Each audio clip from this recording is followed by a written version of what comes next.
last week because I forgot to.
Should I invite her to the meeting?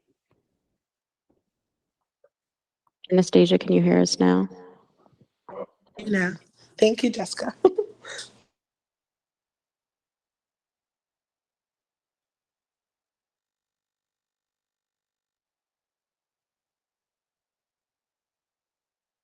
Yeah.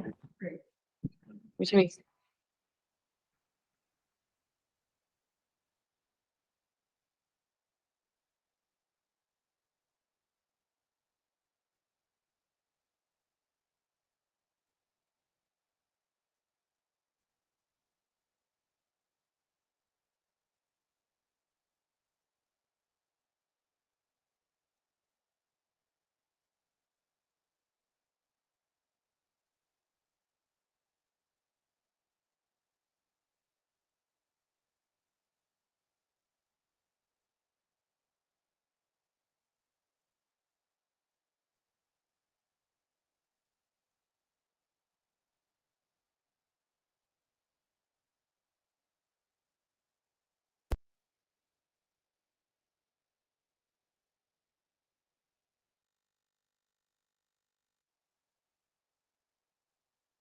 I would like to call. Everyone should be muted.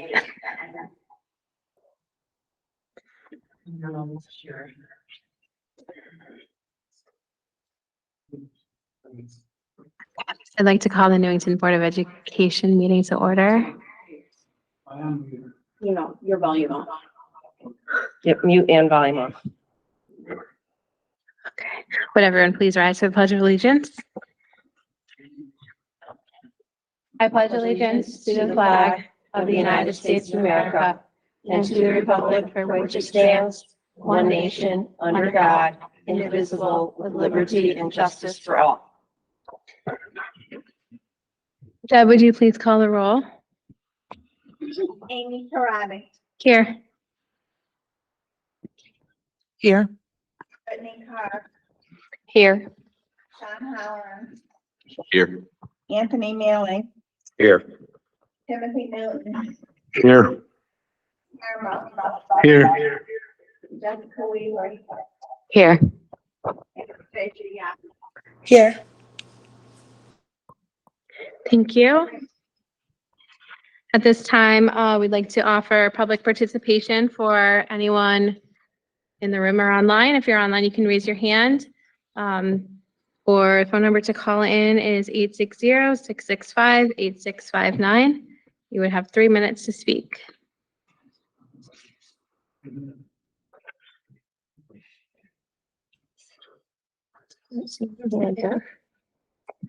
Okay, we can move on to agenda item C1, which is roles and responsibilities of the board with our attorney Jessica Ritter. Thank you. While Attorney Ritter's setting up, I just wanted to kind of let the board know that she's here to really review roles and responsibilities of the Board of Education. And they are somewhat unique, and some of the things that may come as a surprise to you about your role as a board member and what that plays out to in different meetings and town capacities. And also some very important information about Freedom of Information Act, which we all have to be super mindful of. And generally how to keep the board in good stead by following board policy. These are the kinds of things that she'll cover tonight. So without further ado, I will turn the meeting over to Attorney Ritter for her presentation. Looks like we'll have a hard copy as well. She was thinking standing, so if I give her the portable, she can probably hear her better, but Stand with us. Okay.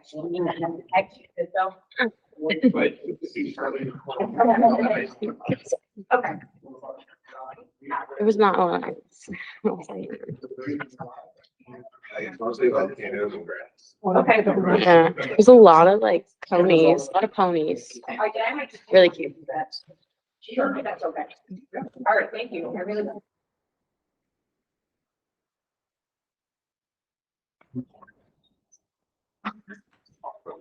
All yours. Okay, well, thank you.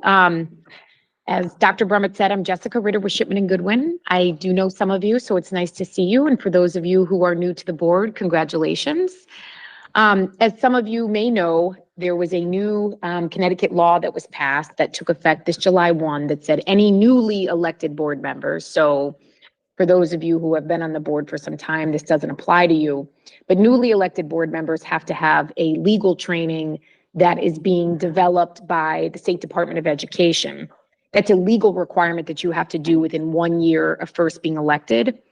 This does not satisfy that requirement. This is a supplement to that requirement. So for those of you who are new, you will need to engage in additional training, but hopefully you will find this enjoyable. What we've done is we've built in some scenarios that are based on actual real life examples that we've had with other boards of education. And we've made it interactive. So if you have a tablet or a phone, I'd ask that you go to menti.com, which is on the screen here, and then you can enter the code 2410-7999. And then this will allow you actually to, even for those at home, to follow the presentation through your tablet, though you do have hard copies as well. But you'll see that we can capture some of your feedback in live time. So does everyone have that code?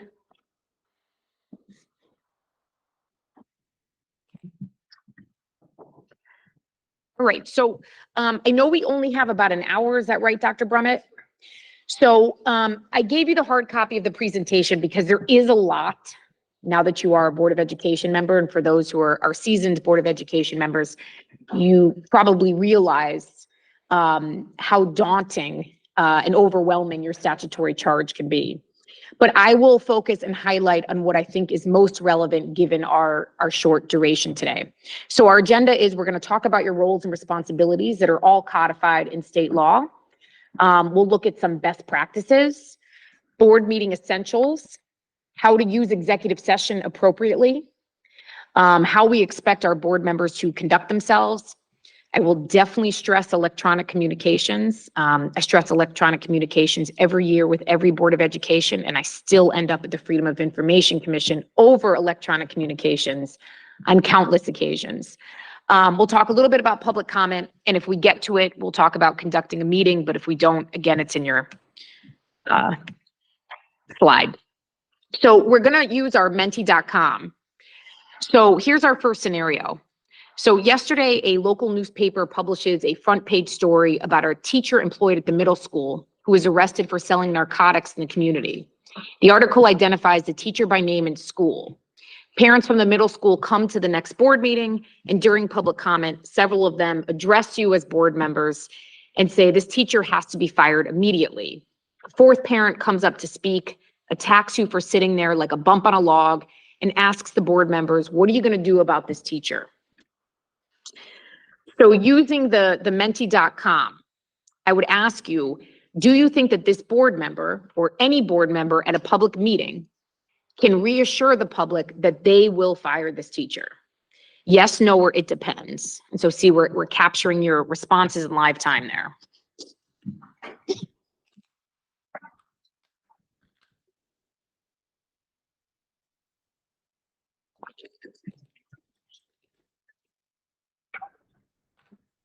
All right, what do we think? Looks like most of you went with no, but do we know why we went with no? I think especially in a public.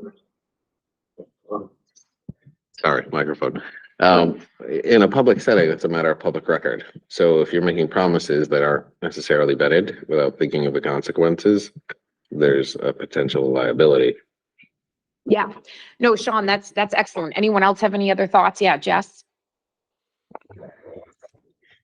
Well, this is kind of spoiler alert on the screen, I guess, but you can't promise anything as an individual board member. You have no individual power. We as a board have a collective authority, and we also act through the superintendent, right? So we as a board can't just say, oh yeah, sure. You as an individual can't act and say, I'm sure this is going to happen. We all take all decisions as a board. So those are both excellent points. But what I would focus on in that comment is what your role is with respect to teacher discipline. So what Sean and Jessica said make all the sense in the world. But what you have to understand is, as a Board of Education member, particularly with our teachers who have very significant statutory rights, you don't have the legal right to summarily discharge a teacher. You actually have to sit as a neutral arbitrator after your superintendent has made the recommendation to do so. It's a very long, painstaking statutory process that first your superintendent would have to go through. Then it would come to the Board of Ed. You would ultimately make the final decision, but not until an arbitrator has reviewed all of the evidence and the superintendent has put on the case to that arbitrator. If you are making comments at a meeting, certainly before any due process has happened, that we're going to fire this teacher, one, to Sean's point, you haven't done your due diligence, you don't know anything. That teacher can say, I can't get a fair hearing before that Board of Education because they already seem to know more information than they should. And they're already publicly telling people before I've even had my due process by law that they're going to fire me. And this has happened, and what can ultimately happen. Now, this situation is very serious. So if someone's selling narcotics, we'll find a way to get them to go. But when it is not as obvious as to whether or not it's time to part ways with this teacher, it could ultimately mean, one, litigation, because maybe you've potentially ruined their livelihood. But two, it could mean that you're holding on to a bad performer when you wouldn't want to. So we have to be very thoughtful that we sit as arbiter with respect to disciplinary proceedings. You also have tons of non-certified paraprofessionals, custodians. They're all unionized. So all the terms and conditions of their employment are governed by contract. In that contract, there's a grievance process if they feel that they've been wrongfully disciplined or there has been a contractual violation that comes to you after it has gone through the superintendent. You are an appeal. And so if you're getting intimately involved in these personnel matters before it comes to the board, it's really problematic because you have to reserve your impartiality, because you have to understand that you do serve a significant role in personnel matters, but it's going to get time before it gets processed for you. So another thing that you should know is you are an agent of the state. If you look at the Connecticut Constitution, they actually delegate specific responsibility of education to our local and regional boards of education. You are a policymaker for the school district. So when I view that you do the work 10,000 feet above, but the operational day-to-day, that funnels through your superintendent of schools, who legally, and the statutory references here, 10-157, is defined by law as your chief executive officer. She is your only employee. So that means that everyone else below the rank of superintendent works for Dr. Brummett. Dr. Brummett is the only person who works for you, which means that, and sometimes, and I know we don't have that here, but I've had places where people run on the theme of I didn't like that principal, or I didn't like that coach. Well, you as the Board of Education do not have any legal responsibility over that. Again, those would be decisions made by your superintendent that, again, you may be part of later down the road, but you're not evaluating or discussing the performance of those people until it actually comes to you through the processes that I discussed. So I think that's really important to remember, that you're one employee, the only person you evaluate is your superintendent of schools. So as I said, the administration, they have their day-to-day activities. You create the policies, you adopt the policies through your policy committee, but then you have a lot of administrative regulations that you expect your administration to implement. I'd ask, are any of you, have you done your committee assignments yet? Or have any of you previously served on a policy committee? How do you enjoy that work? You do. What do you enjoy about it? All the hours that are so fun.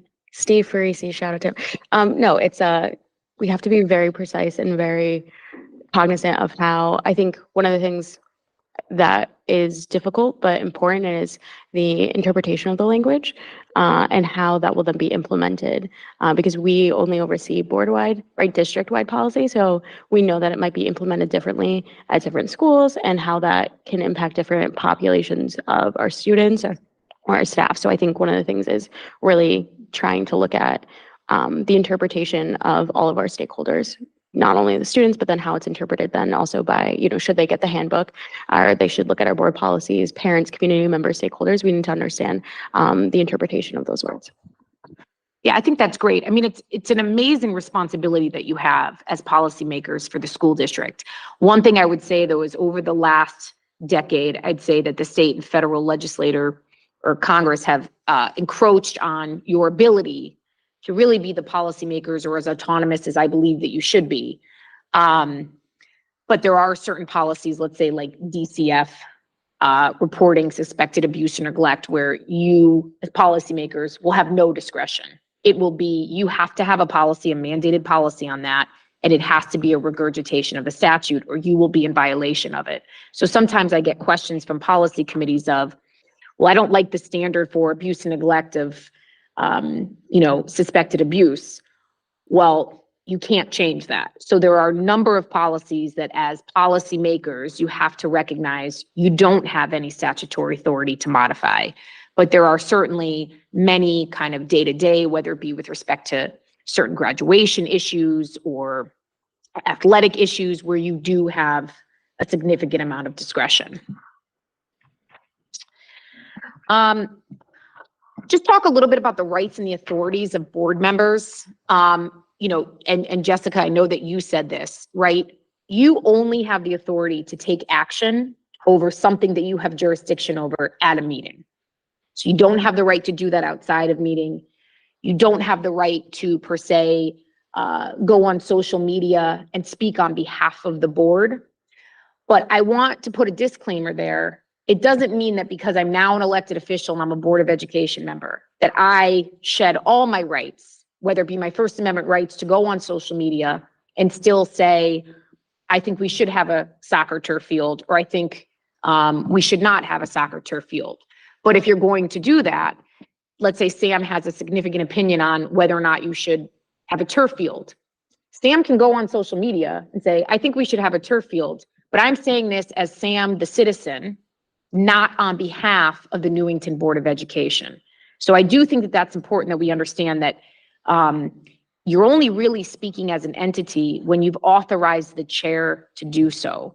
So sometimes when you see communications from a Board of Education, it's actually after a properly noticed meeting where maybe the board has gone into executive session and they've authorized their chairperson to make such comments. Yeah, Sam. Good question. So if I say that, then do I go on my personal like Facebook page, or do I go on the one that says Sam, whatever, like for me, the board, like? Yeah, so that's a great question. I think, yeah. You heard my question. Yeah, I think it's a great question. I mean, some of that's political, right? So in terms of what you put on your Board of Education page, some of that's a political question, not so much a legal question. But if you are making a statement of fact of we should have a turf field, regardless of whether it's your personal page or Newington Board of Education page, you should still be saying, I'm speaking. You can say, yes, I'm a board member, but I'm speaking on behalf of Sam as a board member, not on behalf of the full board. We want to be thoughtful about that. And the other thing are some of you parents. So a lot of you have students in the school district. I don't want you to think that this means, you know, particularly if I have a student, let's say with special needs, that doesn't mean that you can't advocate for your child. You still have every right to be the advocate that you need to be for your child. But what you can't do is use your position to influence the outcome of, let's say, a PPT meeting or a 504 meeting. Even the appearance of using your influence. So I got the question the other day of, well, my child doesn't have special needs, but my neighbor, and this is a board member, my neighbor's child does, and she would like me to attend a PPT meeting as an advocate for her. Well, she's on the Board of Education.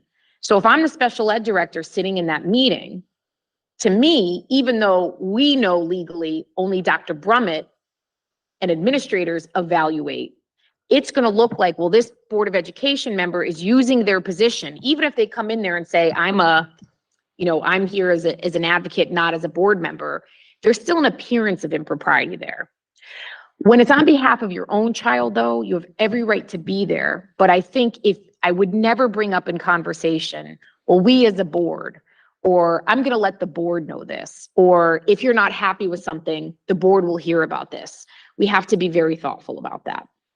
But I don't want you to think that you can't properly advocate for your kids.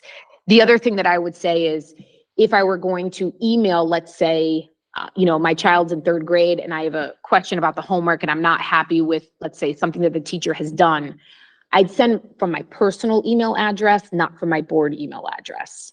Because if you're on the receiving end of that, it can be intimidating because you do hold a significant amount of power in your position. So just things to think about. You also don't have any greater access to information than a citizen would unless you need to receive it to do your job. So oftentimes someone will be a newly elected Board of Education member and they'll say, I want to see, everything under the sun on, again, this teacher, because I didn't like this teacher. And part of the reason I'm running is because I have concerns with, how things were done at, let's say, one of the schools. So I want to see every performance evaluation of that teacher that taught my son's 3rd grade class. Well, you don't have the right to that because under the law, performance evaluations related to teachers and administrators is not subject to disclosure. Yes, you're a Board of Education member, but again, you have no greater access than a citizen would. Now, if we found ourselves in a termination proceeding with one of those teachers, it would be appropriate for you then to have access to that because you need that information to do your job. But that's the distinction. Same thing with access to student information. You just had a student expulsion proceeding. You should have access to that information because in order to make an informed decision about whether or not that child should be expelled, you need that information. But if that child were not before you for an expulsion, you really don't have the right to know that.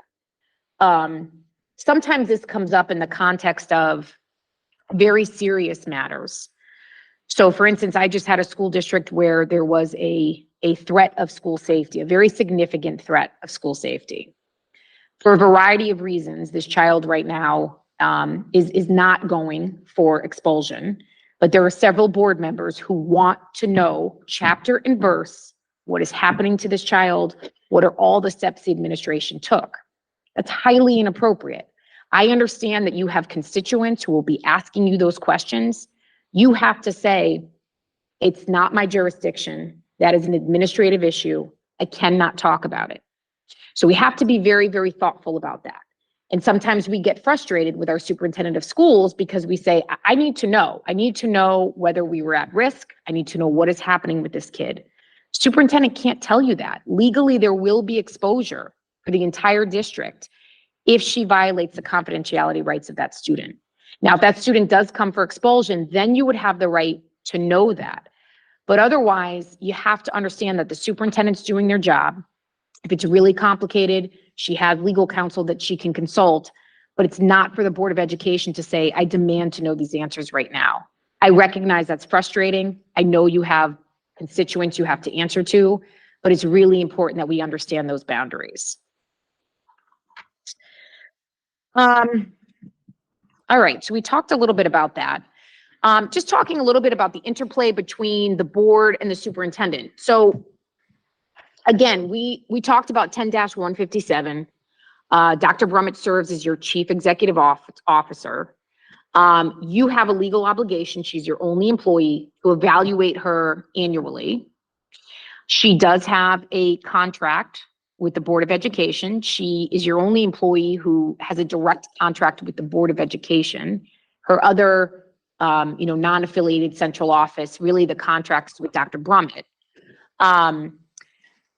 And the contract spells out how that evaluation process works. So it's important that we are familiar with the terms of Dr. Brummett's contract and that we adhere to those terms. The other thing that you want to be thoughtful about, and I think Newington does a great job of this, is how you funnel information between the superintendent and the Board of Education. So Dr. Brummett, I'd ask, what do you think works and is most successful from your perspective about how information is communicated between you and your board members? Generally, we do emailing, however, it depends on them. So I would say it's a combination of emailing, sometimes phone call, depending on the scenario, sometimes written communication, but it is always through, I communicate with the district email to your board email. And I imagine Attorney Ritter will get into the FOI issues regarding that if you were to use your personal email versus the board issued email.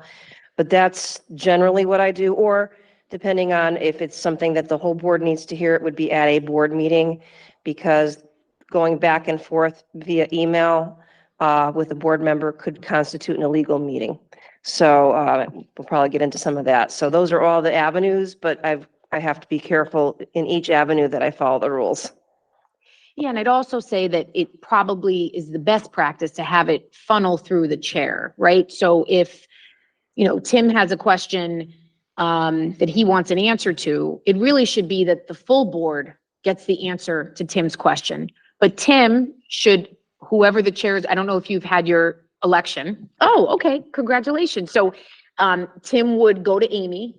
Amy would ask the question to Dr. Brummett, and then I think it would be appropriate for Dr. Brummett to send a unilateral communication to the rest of the board answering Tim's questions.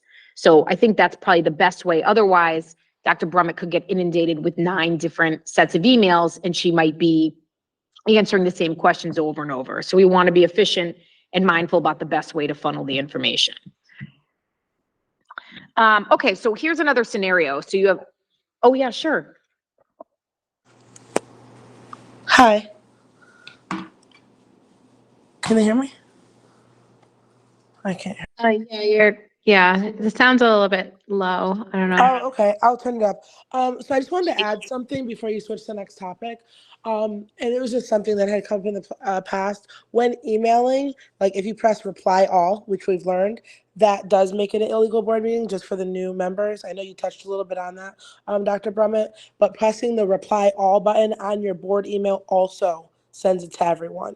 So I did want to say, I liked your idea, Jessica, in regards to sending it directly to the chair and her, because that's something that we've came across in the past in regards to just hitting reply all and, impulsively just having a conversation. And, we don't want to do that. No, that's extremely helpful. And we will very shortly spend a lot of time on FOIA because I think it's very important. Thank you. Yes, no, so thank you for that. Very helpful. So here's our next scenario. So parents all over social media after a daughter was suspended for vaping nicotine in school 2 days before a school dance. The parent calls you and every other board member with her concerns, complaining about the fact that her daughter will not be able to wear the very expensive dress that she bought for the occasion. In light of the pressing circumstances, you talk it over with a couple of board members, and with the agreement of the chairperson, you all decide by email to convene an emergency meeting for the next morning to review and possibly rescind the action of the administration. So is this legal? And you can, if you have your Mentimeter, you can use it or not. but it should come up. So why is it not legal? Right. That's exactly right, Tim. So it's a disciplinary issue that is not even coming before you through the expulsion process. So you have no right to intervene. That would be what I call a very micromanaging board. But also, it posted as you held an emergency meeting to address someone not being able to go to the prom. So we'll talk a little bit about the difference between a regular, a special, and an emergency meeting. So it's an illegal meeting, and to Tim's point, it's absolutely inappropriate and beyond your statutory charge. All right, so I'm actually going to jump ahead to board meeting essentials and FOIA. I think the best practices is certainly something that you can take a look at on your own time, though I know how busy you all are, but I want to spend some time on FOIA. So how many of you think that you have a good understanding of how FOIA works? Okay. How many of you feel like you're relatively new to it? Okay. All right. So let me just tell you that, so for those of you who are newly elected officials, everything you do now that is under the guise of Board of Education work is going to be subject to public consumption unless it falls in a very narrow category. If there is one thing you take away from today, be very careful about what you put in writing. Recognize that everything you put in writing, even if it is not a quorum and therefore not an illegal meeting, which we'll talk about, is still open for public consumption. So if Mary emails Tim about the turf field, that's not an illegal meeting because you can email one of your colleagues. But your email communication, if someone says, I want to see every single email between Mary and Tim over the last year, they're going to have access to it. People also think, okay, well, fine, but Mary, emailed Tim from my Gmail account to Tim's Gmail account about the turf field. So they don't have access to that. Yes, they do. So there's a common misperception that if I use my personal email or I use my personal cell phone, that would not be available for public consumption, even if it's about board business. The test is not what email I use, what phone I use. The test is it board business? Now, I will tell you, and I don't mean this to scare you, I just mean to caution you about what we put in writing. Because sometimes I know we might want to vent or we get upset about things, but I'd always maybe take a deep breath, maybe wait a few hours and think about how you want to communicate things. Or when I'm communicating something, recognizing that it would be available for public consumption. So writing it with that in mind. But I have seen more FOI requests in the last 2 or 3 years, something about the pandemic, than I've ever seen in all my years of practicing. And it is being used as a weapon, and it's being used as a political weapon. And so unfortunately, I'm down at that commission more often than you could ever imagine over things just like, I want to see Tim and Mary's correspondences with each other over the last 2 years. And when that happens, you have a legal obligation. I'd have to write the entire board, let the board know that that FOIA request has been made, or maybe a FOIA complaint has been made because they think that Tim and Mary have not turned over everything. I have to put you all on notice. You have to legally, you have to retain everything, but you have your own obligation to review your own records and then provide what you think would be responsive to the request. I have to have your IT staff do an entire search of the network. Then either someone in your office or someone in our office has to review probably thousands and thousands of documents because the scope can be as broad as they want it to be. And FOIA does not say that if it's too broad in scope that we don't have to comply with it.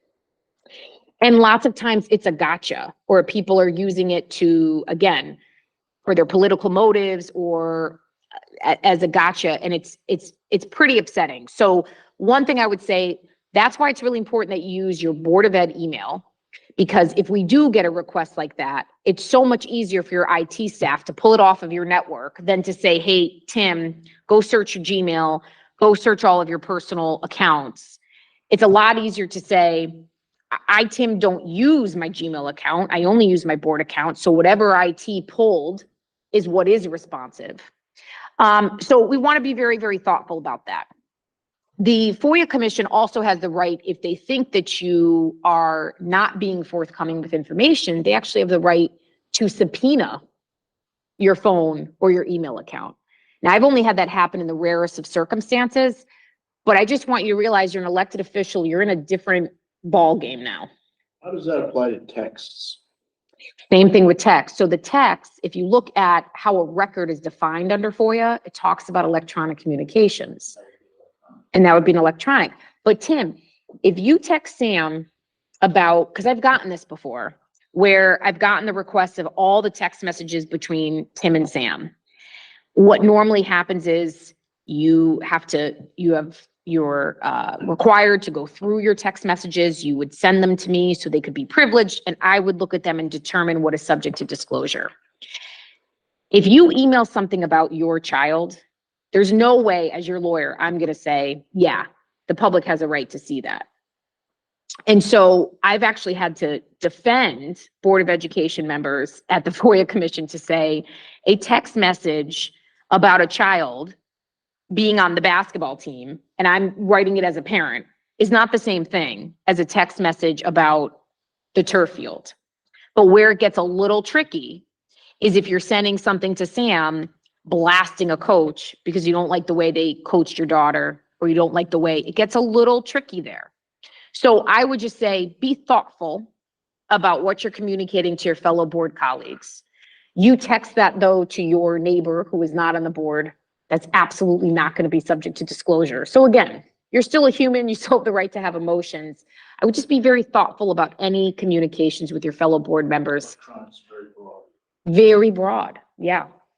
And you can't say it's my own personal cell phone, so you don't have the right to it.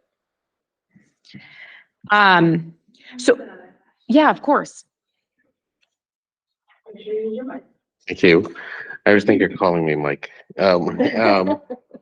We were all issued Newington Public School laptops, Chromebooks. Is it a wise idea to try to limit, like if we're using an email, try to use it on your town issued Chromebook? Because it's the hardware as well, not just the software. I think that's a best practice, but I understand that from a practical standpoint, that might be very challenging, especially if some of you travel for work. Yeah. So yes, is that something you would aspire to? Yes. But we also have to live in the practical realities of you're very busy people, and this is a volunteer job. But yeah, that's an excellent question. Here's the definition of a meeting. And so, you know, to the point, I'm sorry, the caller didn't identify themselves, so I don't know the name of the caller, but the caller, Anastasia. Okay, Anastasia raised an excellent point about the communications among a quorum. And so this is the definition of a meeting. So a meeting is any hearing or proceeding of a quorum, and it's any communication. So it's not just physically in a space, but any communication by or to a quorum of a multi-member public agency when it's something that you have jurisdiction over. So if that means you're a 9-member board, right? So if there are 5 of you who start texting each other back and forth or emailing each other back and forth about how you're going to vote on the turf field, you've now engaged in an illegal meeting, right? And that can be problematic. Sometimes when you are determined to have engaged in a legal meeting and then not properly conducted your business on that issue, and someone filed a FOIA complaint, the commission would actually have the ability to null and void your action, which is a pretty awesome responsibility or awesome power that they have. Doesn't mean you couldn't later cure the deficiency, but it can be very embarrassing, right? If that were to, you know, hit the press. So to Anastasia's point, we want to be very thoughtful about replying all and going back and forth to Dr. Brummett's communications. Really, her communications to you are kind of an FYI. And then if you have questions about them, there's nothing illegal about picking up the phone and calling Dr. Brummett, or nothing illegal about having a bilateral communication with Dr. Brummett where just you are emailing Dr. Brummett to say, I just have a few more questions. But just be mindful that that communication is still subject to disclosure if someone asks to see it. What a meeting does not include is a personnel search committee. So right now you're in a meeting, it's properly noticed. If you were doing a personnel search, let's say for an assistant superintendent, and you appoint all of yourselves to be on that committee, you can meet without posting and complying with FOIA. Of course, once you vote on the assistant superintendent, you'd have to do that in public session.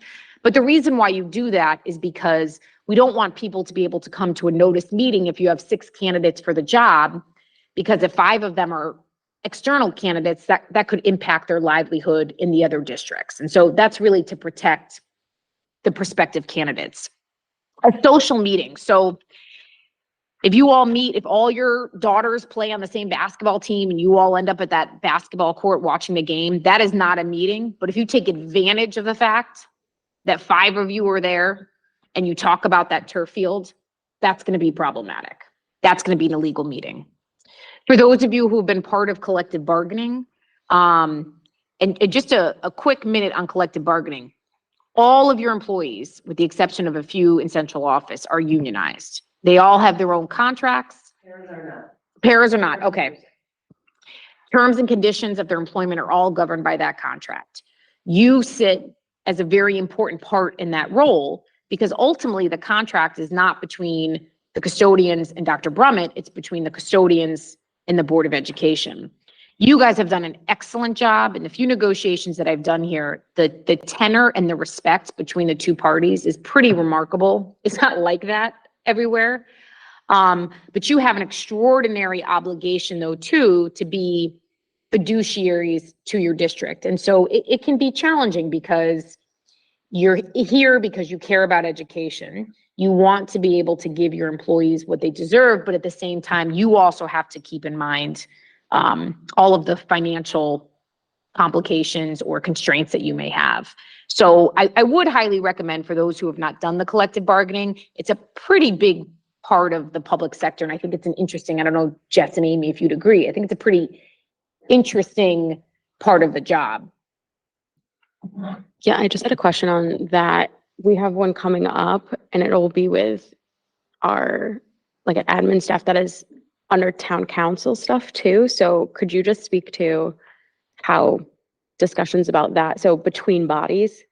Oh, okay. Yeah. I see what you're saying. Yeah. So what Jessica's saying is when we talk about negotiations, we have our certified staff, which is our administrators and our teachers. And then we have our non-certified staff.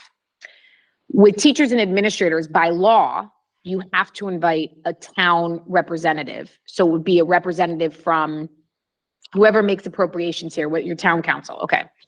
So they legally have the right to attend all of those meetings.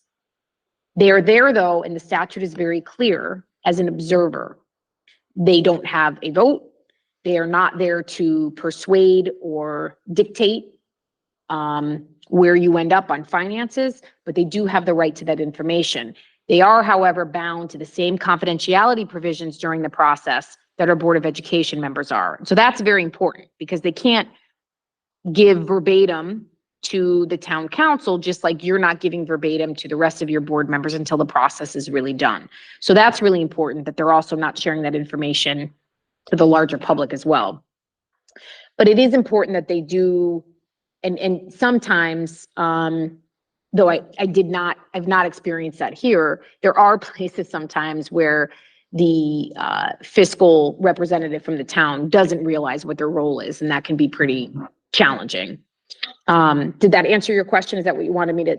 Yeah, a little bit, but I was gonna say, because our contracts are under the town, correct, with that, and so I'm just trying to figure out our role in that respect. It almost flip, like for our staff that's under town council contract. You might be referring to AFSCME. That Yeah. is the Oh. union that covers secretaries, custodians, bus drivers, as well as town side custodians and secretaries. So that's negotiation is coming up in January.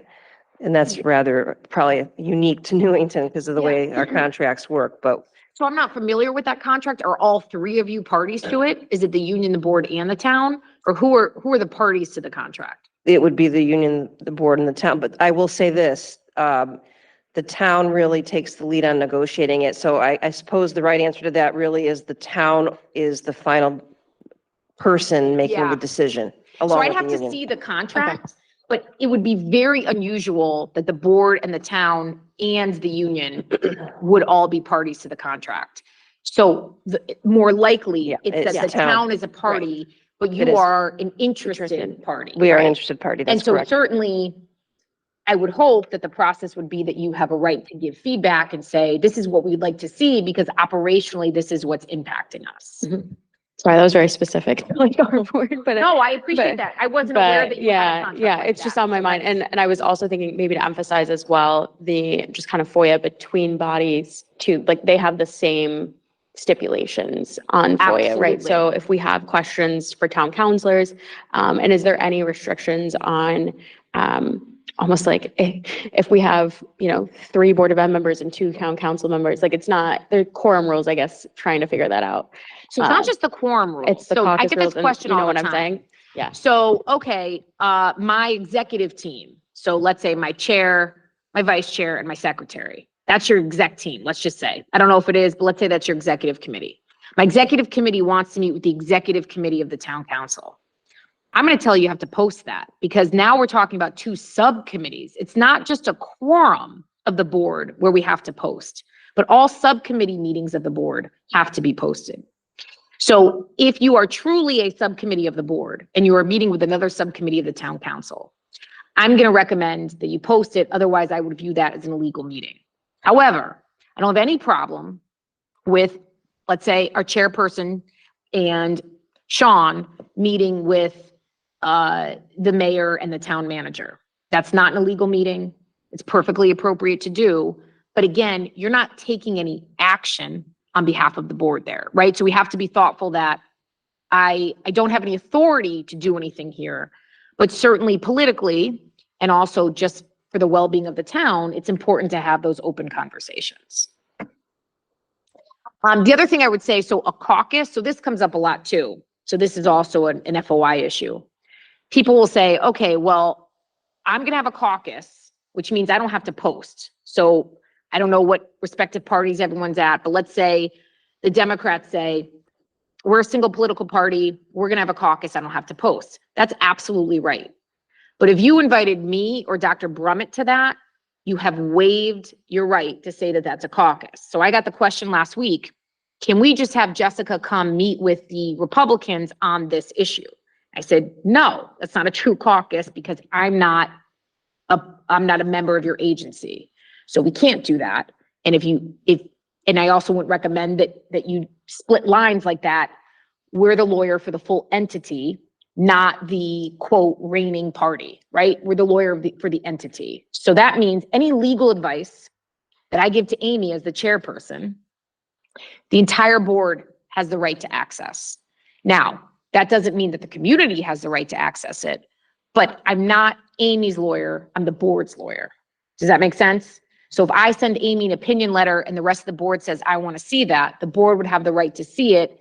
We'd probably want to do that through an executive session, but that's something for you guys to keep in mind. But that doesn't mean, and your bylaws speak to this issue, incurring legal costs is only delegated to your chair and to Dr. Brummett. Because otherwise you can see how your legal costs, it's another way, it's an efficiency to make sure that you're not overexpending your legal costs. We want to be very sensitive to that fact. And so we as a firm are pretty firm on that. So that doesn't mean that if Mary called me, it's not me being disrespectful. I would very respectfully say, Mary, I'm just using this as an example. I'd be happy to answer your question, but I'd have to ask Amy first if it's okay. So just food for thought. Okay, so let's see. Okay, so we have 3 types of meetings. We're on FOIA here. You have your regular, your special, your emergency. Your regular are filed with the town of clerk pretty much a year in advance. Your special meetings, you can post any special meeting as long as you give 24 hours notice. The difference with your special meetings, so in my regular meeting, let's say, is today a regular meeting or a special meeting? Okay. If today were a regular meeting and I wanted to put a topic on discussion regarding the science curriculum, and we hadn't done it. We forgot to put it on the agenda. At a regular meeting, Amy could call for a motion to say, we want to add a business item to discuss the science curriculum. You would need 2/3 vote of members who are present and voting to add that to the agenda. So it is not a fatal flaw if I forgot to put that on the agenda and it's a regular meeting. It is a fatal flaw if today you wanted to add to the agenda. We also want to talk about that turf field because you cannot add new business to a special meeting. It is limited to what is being posted on the agenda. You also, for both special and regular meetings, have to make your minutes available for public inspection within 7 days of the meeting. Minutes also don't have to be verbatim. I know other people do it differently. I know you record a lot of your meetings, but meetings by law really only have to state who was present, what the agenda items were, who voted on what. That's really it. It really does not have to be more than that. So just some food for thought there. Emergency meetings, you're never going to call an emergency meeting. Emergency meetings, I've never seen an emergency meeting upheld by the commission, which would mean I don't post at all and I just call everyone in, and then I have to, within 72 hours of holding that meeting, let the town clerk know what the justification was for the meeting. It would really have to be something catastrophic. And I mean really catastrophic. So you're better off just saying, okay, maybe this pending grant issue it is a big issue, but we'll post 24 hours. Now, there are some new changes to how posting works with new legislative changes post-pandemic. So just so you know, if you are going to do a fully remote meeting, which I don't think you do anymore, you have to give 48 hours notice to the public that it would be done that way. There's also new changes that anything that you have at this meeting, so any document, so like this document that I just gave you, you now would have to post on your website and make available for the public so that they can have access to the materials that the board had at the meeting. So that's also a new legislative change. So that would mean that your board packets, if those go out, it doesn't mean that you have to provide them simultaneously to the public, but any materials in the board packet would also have to be posted at some time to make available for public inspection. I just want to talk a little bit about executive session. So I would tell you, this is the most violated provision of the Freedom of Information Act of any issue. Executive session is a privilege. It is a status of a meeting where you as Board of Education members have the right to talk about things in private. Now, you have to understand that in Connecticut, our open sunshine laws are more extensive than any other state in the country. And so in Connecticut, the presumption is it's a matter for public consumption, or it is a matter that should be discussed in an open meeting unless it falls into one of these very narrow categories. So here's a scenario. So the Nutmeg Board is in a special budget meeting when it learns of dire economic news that meant significant staffing cuts were necessary. Knowing that the board would need to discuss and decide the elimination of specific positions and not wishing to needlessly distress or excite its employees, the chair adds an executive session item to the agenda to discuss, quote, personnel matters. With a 5-3 vote, the board enters executive session. After an hour of discussion, the board members agreed without a vote to direct the superintendent to cut 10 staffing positions. So here's the question, and you can use your mentee, or you can just tell me what you think. Which statement is incorrect? The board's agenda must state that the board will go into executive session. A vote to go into executive session must be by 2/3. Stating that the reason for executive session for personnel reasons is insufficient, or the board cannot add an item to the agenda during a special meeting of the board. So the question is, which statement is incorrect? You can change it.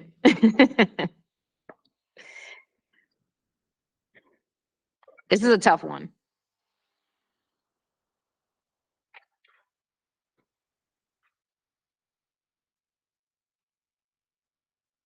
All right, any thoughts?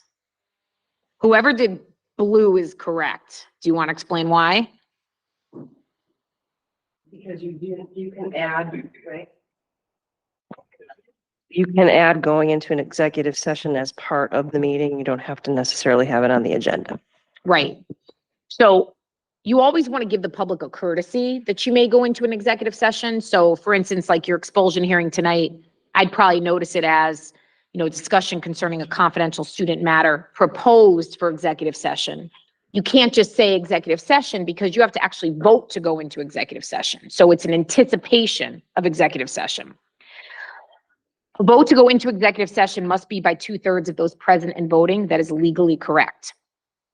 But you can't just state that the reason for executive session is, quote, for personnel reasons. And people do it all the time.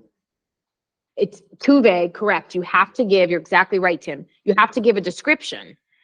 And the only legitimate reasons for personnel reasons is the discussion concerning the performance, the employment, the contract, the dismissal of an agent of the board. Those are the only reasons for personnel reasons. So to Tim's point, if we were discussing the superintendent's contract, you'd have to say discussion concerning the superintendent's contract proposed for executive session. You can't just say personnel reasons. Now, in the example that we just looked at, they went into executive session to discuss budgetary cuts. Is that appropriate for a personnel reason? Right. Why do you think, Mary? The budget. Information about the budget is for public consumption. That's exactly right. And you're talking about positions, not the performance of an employee. So that's really the difference. And of course, we know that you cannot add an item to the agenda during a special meeting. That is correct. So you guys did really well on that. So here are the other reasons for executive session. So we talked about the personnel exception, so that's there. Pending claims and litigation. So if you're being sued, you certainly have the right to talk about that in executive session, but you actually have to be being sued. The threat of litigation does not count. Security strategy. So if you wanted to discuss, where do we need to beef up security? Absolutely. That's done in executive session. One thing though that's interesting though is if someone actually requested security records, you first have to get permission from an agency as to why you don't want to disclose those records before just under freedom of information, you can say, I'm not disclosing that. Real estate matters, and then the confidential records like the student issues or an attorney-client communication, which we've done before where, let's say you have something really pressing and you need legal advice on it, it is absolutely appropriate to go into an executive session to discuss a privileged attorney-client communication. Your lawyer doesn't have to be at the meeting, but you have to have the physical communication. And when you talk about that matter, it has to be within the corners of that document.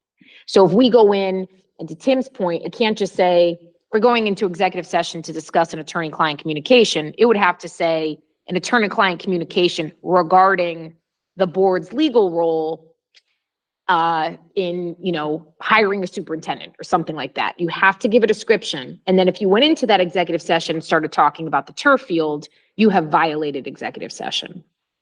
The other thing that I would say to all board members is what is discussed in executive session is highly confidential.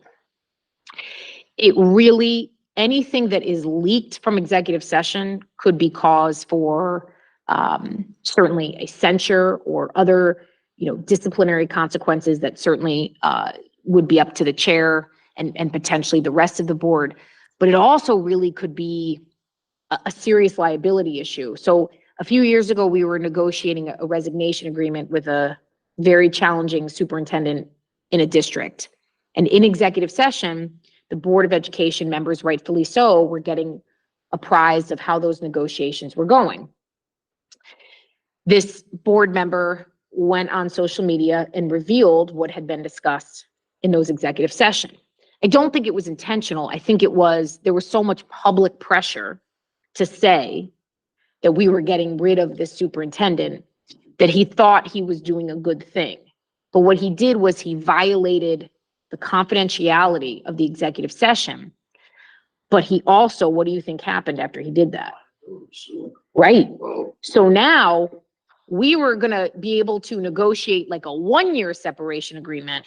That went up to 2 years very quickly. So that was $150,000 mistake. So we just really have to be thoughtful about that. There's a reason it's being done in executive session, right? Let's see. So, you let me know how we are on time, Dr. Brummett. Okay. So let's just talk a little bit about board member conduct. Now, again, you guys have, for those of you who I've worked with before, I think you're a very highly functioning board, but it's not always like that. So this is a scenario of a problematic board member. So I have board member malcontent causing issues for the board. During meetings, he'd often verbally attack the motives of other members and staff, and it's suspected he leaked information from an executive session. He visits school buildings unannounced, demanding to be able to visit classrooms to, quote, check on underperforming teachers. But the last straw for the board was when he voted to approve the new teacher's contract, even though his wife is a teacher in the district. In a special meeting where Mal was not in attendance, they vote 8-0 to oust him. So which statement is correct? A board member never can vote on his or her spouse's contract. The board member should not be serving on the board because his spouse is a district employee. The board's vote to remove the member from the board was invalid since the member was not in attendance, or none of the above.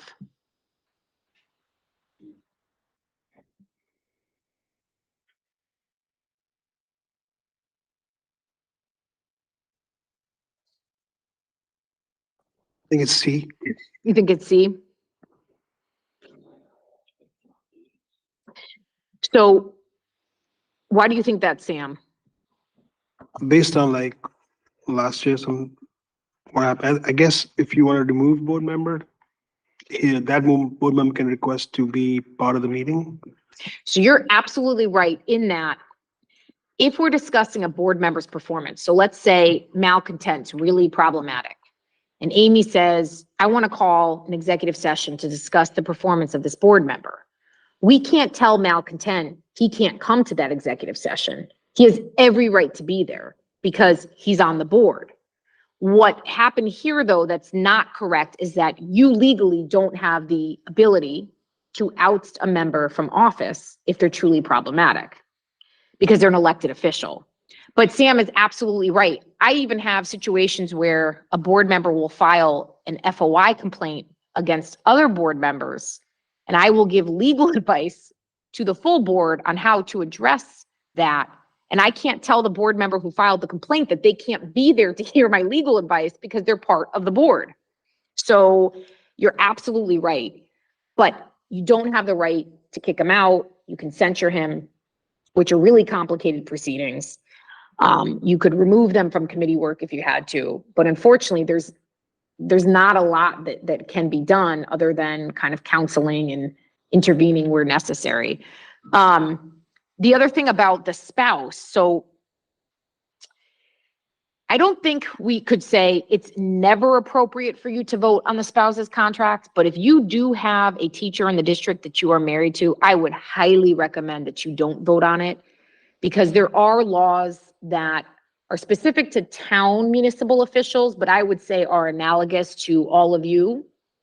And certainly if you have a code of ethics here in the town, because you are receiving a financial benefit if your spouse is a teacher here or a para here, particularly if you're on the insurance. So you want to recuse yourself from one, negotiating that contract, two, from voting on that contract, but not voting on the full budget. So if your spouse is a teacher, teachers are your biggest line item, you certainly have the right to vote on the budget. But I would just stay away from what can be viewed as an appearance of impropriety. And then certainly your spouse can be here. You may have a nepotism policy though, so you should be aware of that before you hire any relatives. Certainly Dr. Brummett would be aware of that. But if you wanted to work here, you would have to resign. You can't work here and be a board member here. Just ask that question. I asked. Okay, and then here's just something on electronic communications. So let's see what we learned. So it's time for the Nutmeg Board to elect officers. In the week leading up to the annual meeting, the internet is full of emails among board members soliciting support from other members. In addition, board members had caucused with their respective party chairs to decide on who would be the next chair. At the meeting, Malcontent nominates Penny Pincher as the next chair. Infuriated, Bob sends an angry text message to Mal saying, "What gives? I thought we had a deal." And Mal responds, "Sorry, Penny is supporting me for vice chair. You snooze, you lose." So which statement is correct? It's illegal for board members to commit support on an issue before the actual meeting. A majority of board members cannot discuss board business via email. Electronic communication between board members is okay as long as it's one-on-one. Board members cannot caucus to discuss board issues.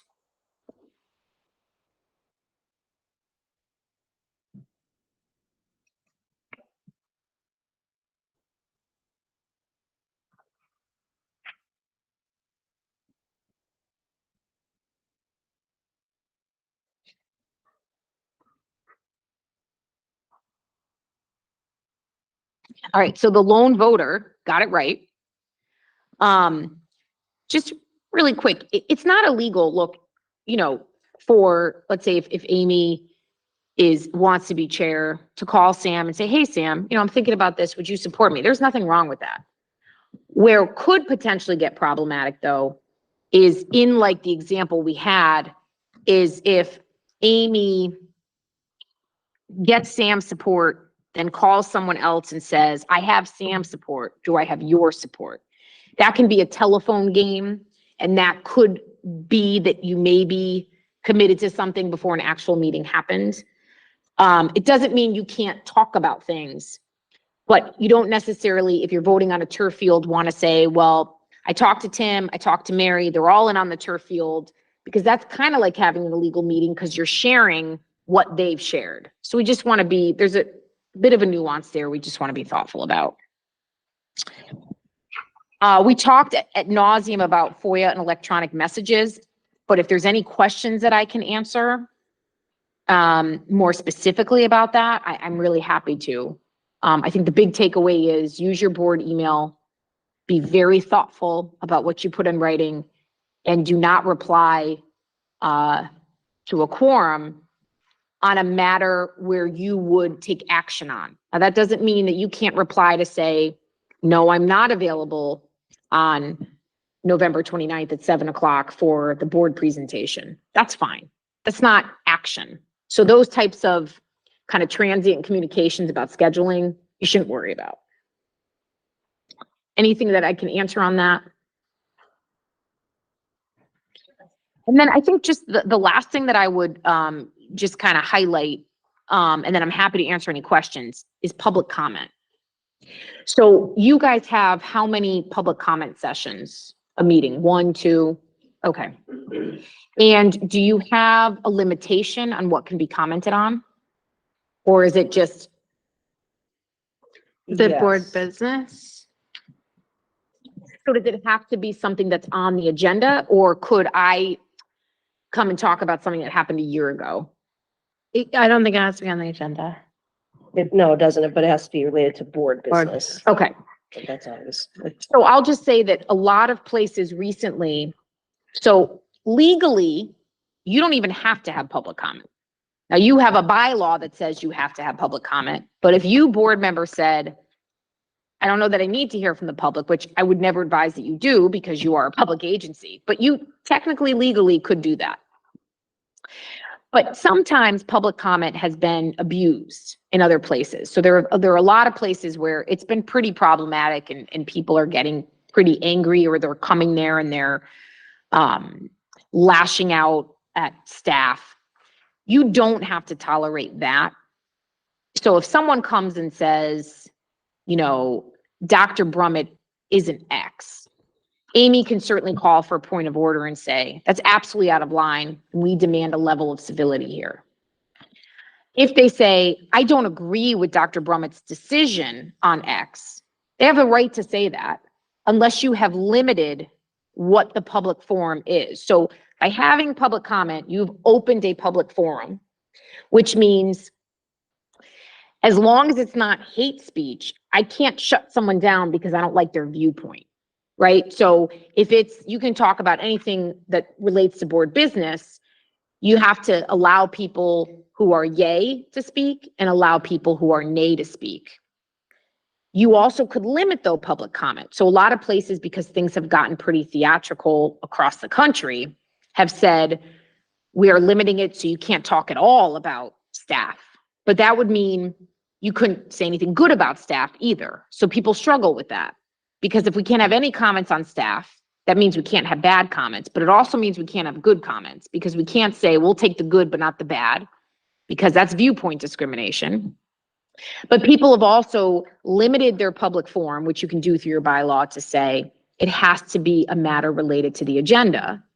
Because in some places they've made some very tough decisions and people are still coming in meeting after meeting to rehash those decisions. And so that has been kind of a tool that some boards have used to also make sure their meetings don't go on for hours and hours. But we can sort of end with this scenario and then I'm happy to answer any questions. It's never a good sign when there was a crowd in the boardroom before a meeting.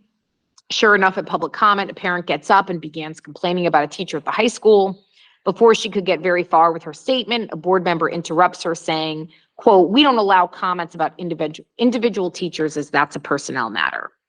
The chair then asks if the long line at the podium plans on speaking about the same teacher. When they all nod yes, Bob makes a motion to suspend public comment for that meeting. The motion was approved unanimously. So which statement is correct?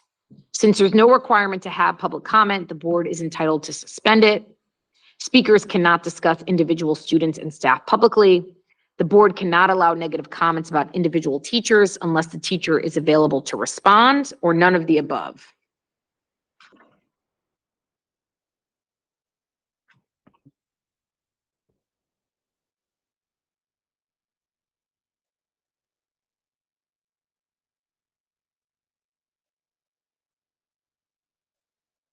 Have you guys ever had to recess because public comments gotten out of hand? No. So you really you wouldn't suspend public comment. What you would do if it really got out of hand is you would just recess or end the meeting. You wouldn't suspend it. The other thing too is,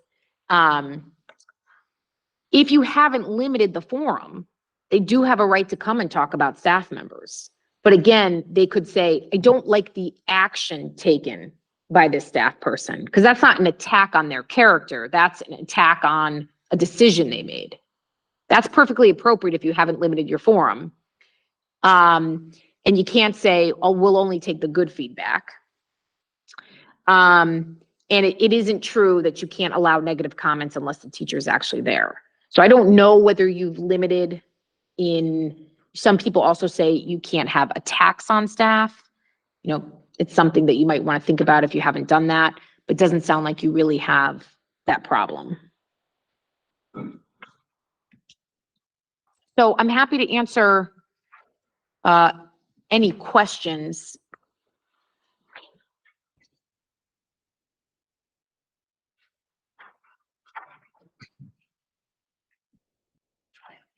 Does anyone have any questions?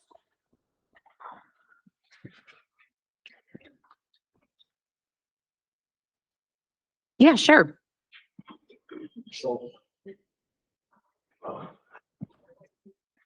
Thank you. So I know very little about the Board of Education, but my platform was basically that I'd be willing to listen to parents' concerns. If I met with parents outside of here, is that a problem? Is that problematic? Say a group of parents wanted to talk to me about something specific, a concern that they might have. Yeah, so again, it doesn't mean that, because that's, I applaud that. And I think it's incredible that that's why you're here. We certainly should listen to parents' concerns. That's why you have public comment, right? That's why we're here. This is a public school system. It's public education. They absolutely have a right to do that. But we have to be careful that you're not serving as an advocate per se. And you have to recognize that you can't act alone. You only have authority to act as a full board. And that most of the time, it's going to be something where you say, you really need to bring that to the administration. And then you can certainly, of course, if it's something that you feel strongly about, certainly it's something that you can talk to the chair about putting on the agenda. But it's going to be a very fact, case by case specific answer that I would give you, because it's going to depend on what the concerns are, right? If the concern is my daughter shouldn't have been suspended for the prom, like we talked about, I'd say absolutely you're not getting involved in that. But if the concern is the graduation rates or the SBAC scores, certainly I think that those are things that you should certainly talk to parents about and then have a broader conversation with your colleagues. But if It hasn't it's, come up. I was just, again, I did run on that. I haven't been approached by anybody, but I Yeah, just but of wanna course- I'm concerned now that, I don't think you should, I think the distinction is this. If it's individual about me, my kid, and I would never do that. right, That doesn't- versus a more broader systemic issue, I have no problem with. And I think they'll also talk to your colleagues about what they might, really, I mean, I would look to the leadership about how also they think that that would be appropriately handled. But I see a distinction between, I don't like the decision a PPT team made for my child versus a broader systemic issue to bring to your attention. So I mean, it's on it would be on my mind anyways, but it seems like that we're very limited on public input. 2 meetings, you said? Sometimes during the meeting. Like, Oh. They can so a member of the public can come to our meetings, our public meetings, and comment. They have 3 minutes at the beginning of the meeting and 3 minutes at the end of the meeting for an opportunity to comment. They can email us anytime, they can communicate with us anytime. Yeah. But I think what Attorney Ritter is saying is that you can't promise them that you'll solve an issue they're having. No, that's. Or, but if there's an issue that piques your attention or that you think that the board as a whole can resolve or can talk about, then you can come to us and Dr. Brown you can come to us and we can put it on the agenda, discuss Absolutely. as a board, as a full board. Right, so, but until I found out the concerns, I wouldn't be able to come to you, you know what I mean? So my no, you thought can was, have the could I- meeting, you can take the Okay. call. I think you just have to be cognizant of if it's a personal issue. I wouldn't, But I think all you say is very delicately, look, that's really not my purview. The Right. board doesn't act individually on individual concerns. Right. But I will direct your concerns to Dr. Brummett, or I can send your concern to Dr. Brummett and put you in connection with Dr. Brummett or the principal. That's absolutely appropriate. Okay. But I think we have to be as challenging as it is, and I know board members struggle with this as I would too, because you're people and a lot of these people are your friends and your neighbors and you see them in the grocery store and you want to be able to help. But you also have to keep in mind your fiduciary obligation to the district too. right? And I don't have any friends. I really don't. I mean, my kids went to Catholic schools, and so I don't have a lot of, just in general, if, it would be probably to my email here. I would hope if someone said, hey, I would like to talk to you or something like that about a concern. And again, I'm not going to get involved in any personal concerns, and nobody may ever reach out to me, but just if there were general concerns, I'd like to at least be able to hear the Absolutely. constituents' concerns. And I don't want Yeah, you I to would think I'm bring them suggesting otherwise. to the meeting. Okay. No, I'm Absolutely. just asking, what Yeah. are the parameters, legally? Yeah. I Thank really think that's the distinction. Okay. And if it becomes individualized, you say, I'm not at liberty to discuss that. I don't have jurisdiction over those issues. You really don't. Right. I will refer you to the administration on that. And that has been a practice of the boards historically, because you're going to run into people in the community and then the problem will spill out. And that typically I'll direct that back to the superintendent or the board chair, and then we deal with it and, decide next steps. So that's a great question, because that will It's come a up. great question. More likely than not, it will come up in your life as a board member. Thank you. I would just respond to that this just happened multiple times where say, I guess it's personal, right? We've had parents come with regard to policy. And oftentimes we'll come as a board and say, well, this is something that is policy related that's under our jurisdiction. So like, An example would be something we will address is, spoiler alert, the transportation policy, right? So it's personal, right? And we've had parents reach out and say that, and they've asked questions. And I've said, I'm on the policy committee, but this is decided as a whole board. And so sometimes they ask about process, which I think is okay to ask and just say, this is the process and procedures of how that decision would be made, or just refer it straight to Dr. Brumman, the board chair.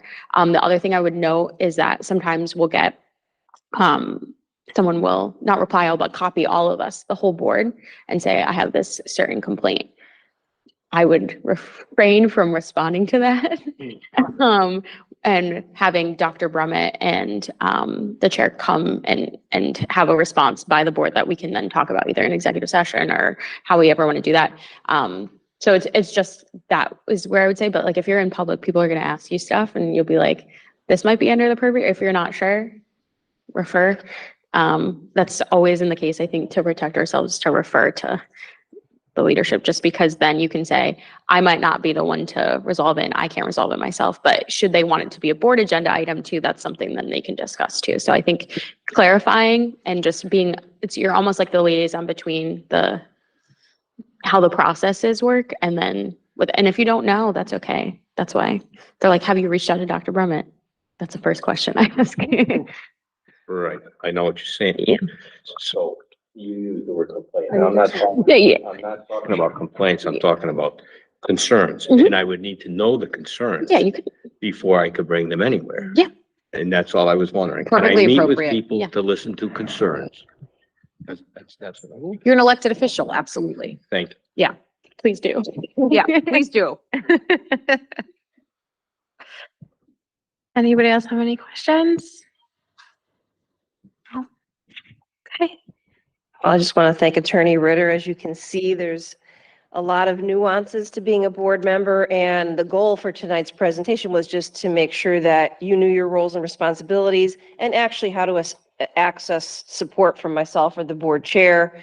And, it's never a bad idea to call, but also these are some really good pointers on FOI issues, making sure to try to use just your board email. And frankly, we also have the opportunity that I can call Attorney Ritter to get clarification on any issue. But we want to protect the integrity of our board and the board business that is conducted. So with that, I appreciate your work tonight. And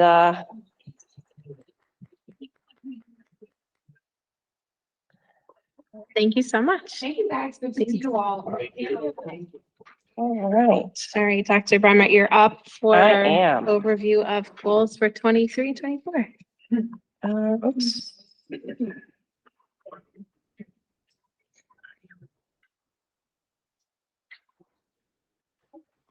All right, let's see if this is going to cooperate.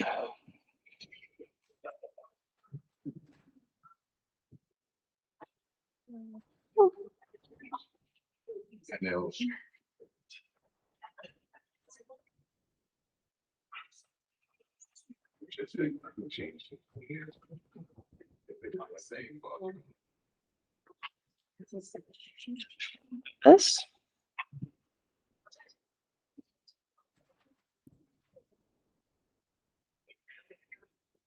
All righty. So in light of the hour, I will be brief, but typically by this time of the year, the board would have had a presentation from me about my goals for the school year.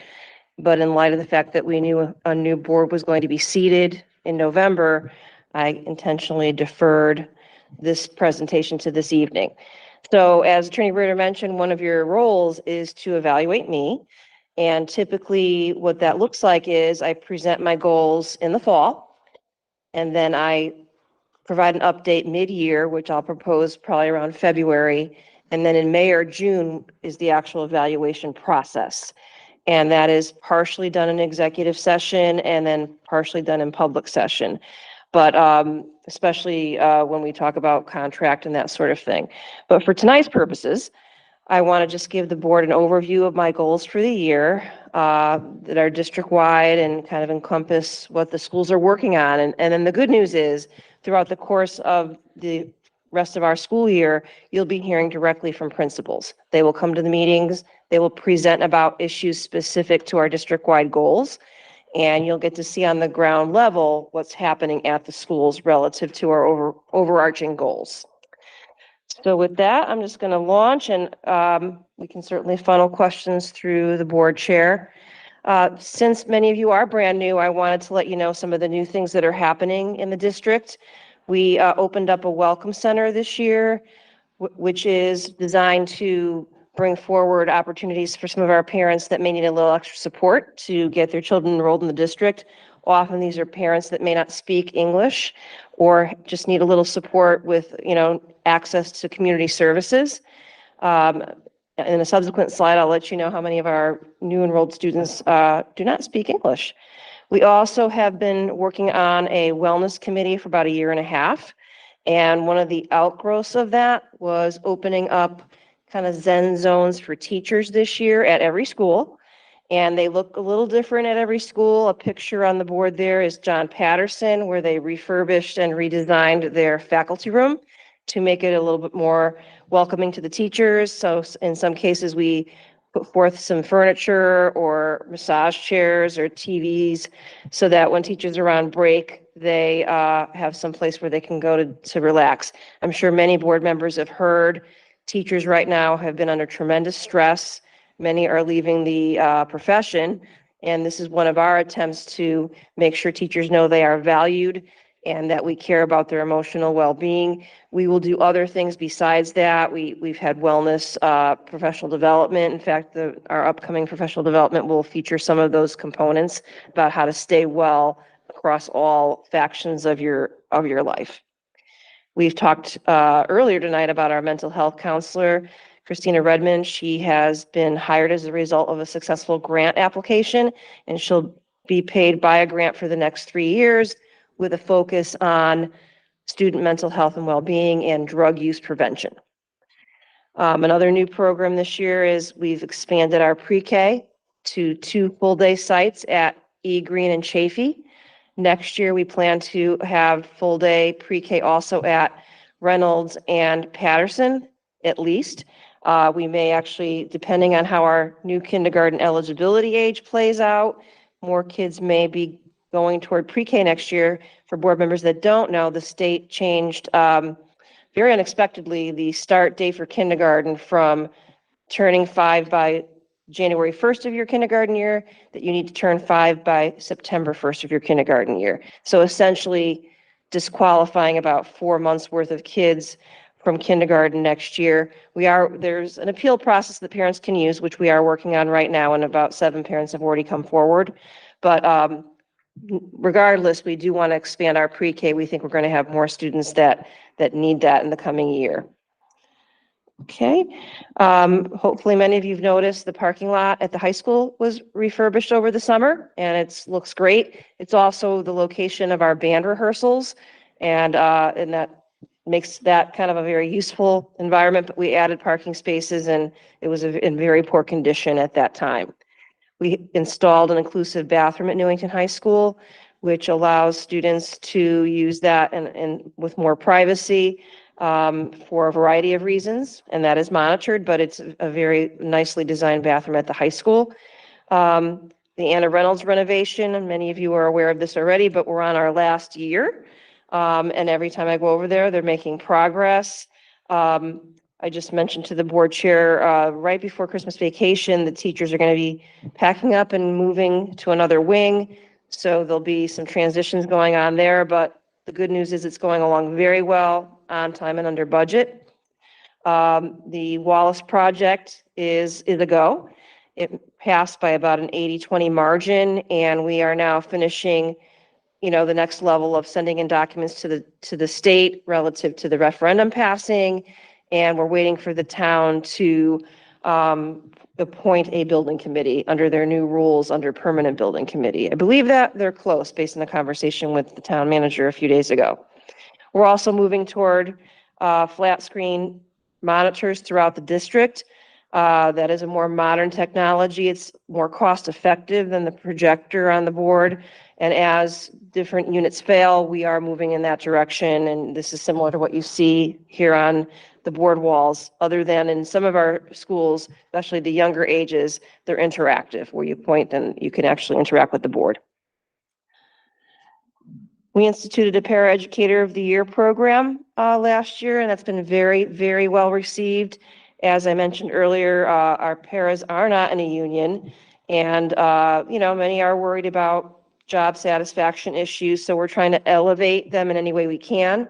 And we're continuing to work on that, but this year we kicked off our Paraeducator of the Year.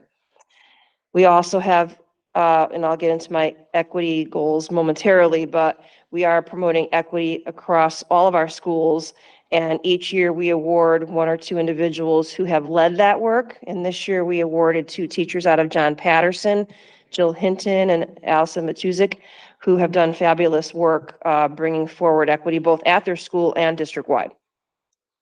And many of you met or have seen our Teacher of the Year, Kirsten Narowski. She was honored last night at the town council meeting and has received numerous honors by state legislators. And she and I went to the Bushnell a few weeks back, where every Teacher of the Year from each district was honored through a very, very lovely ceremony.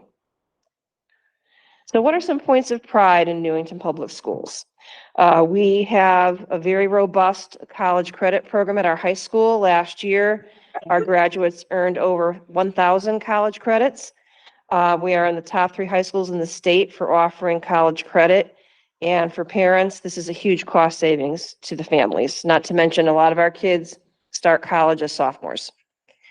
We are working now on equity routines throughout the district. Last year, a group of visiting superintendents went to one of our schools, and they were very impressed with how coherent our work is and how what's happening at schools matches very closely with what the district goals are. Our teachers meet regularly in what's called PLCs, or professional learning communities, where they really are having deep discussions about our achievement gap, which I'll get into momentarily. And we're seeing that that is becoming a very integral part of their conversations. We're also creating a lot of opportunities for diverse materials at all of our schools to match our population, which I'll show you how diverse our population is in a moment. Our award recipients are becoming more and more aligned with what our population looks like. And as I believe the board members are aware, we had 3 schools this year that were honored as schools of distinction. And we're going to do that officially at our next meeting in December the 13th, where there'll be some citations. But Anna Reynolds, John Patterson, and Chafee were all acknowledged for high achievement in either math or ELA, and in some cases with regard to closing that achievement gap in our higher need groups. So we're getting excited that that has happened. We're hoping that's a sign that the efforts we're making district-wide are starting to pay off.